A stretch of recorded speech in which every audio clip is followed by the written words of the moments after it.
I'm going to take a couple minutes and explore the different harmony-based or chord-based apps on GarageBand. Smart Guitar, Smart Keyboard, Smart Bass, and Smart Strings all operate under the same premise that you have a specific chord progression that you are going to use to create a song with your rhythm or with whatever creation you have on there.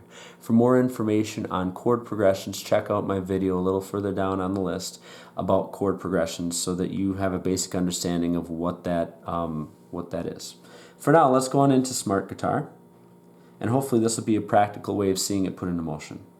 Now, I have my rhythm from before. It's still in there, so every time I hit play, I'm going to hear that rhythm that I recorded. Get the idea.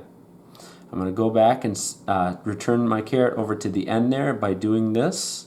As you can see, that's the rhythm, but I want to send it back to the beginning. Now to go back in, I'm going to hit the instrument where I was a moment ago. Either there or down over here will get me there. So double tap will get me there. Now I'm going to watch my time continuum along the top of my GarageBand app. As I start recording, that little caret is going to show in red what I've recorded. Now, as you saw before in my chord progression scene, this is going to go through and record whatever I tell it to do. The way that the app works is I can either hit a chord and hit it multiple times,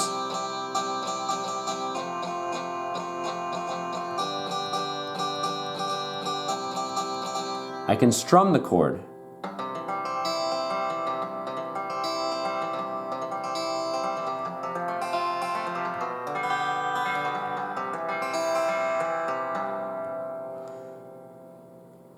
the guitar feature also allows me to do something neat called autoplay.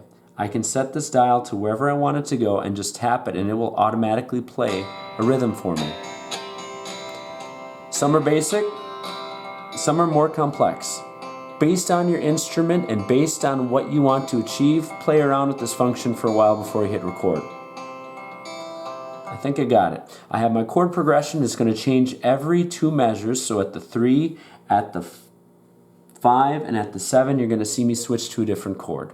Alright, so here we go, recording.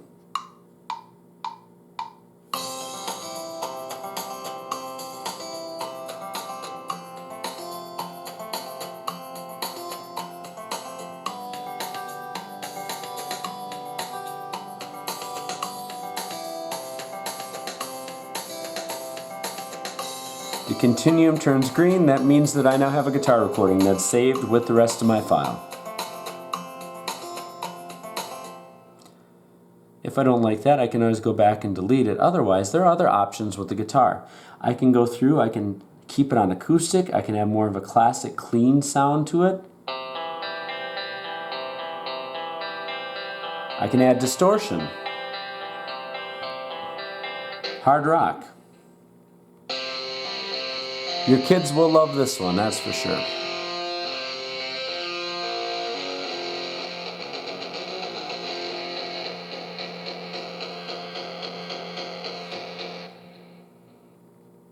And then also roots rock.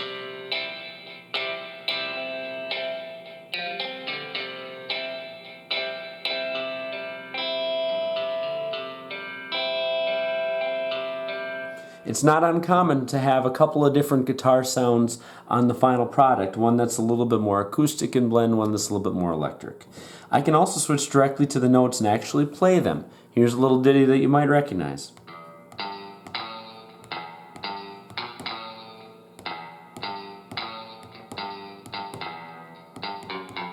And you get the idea.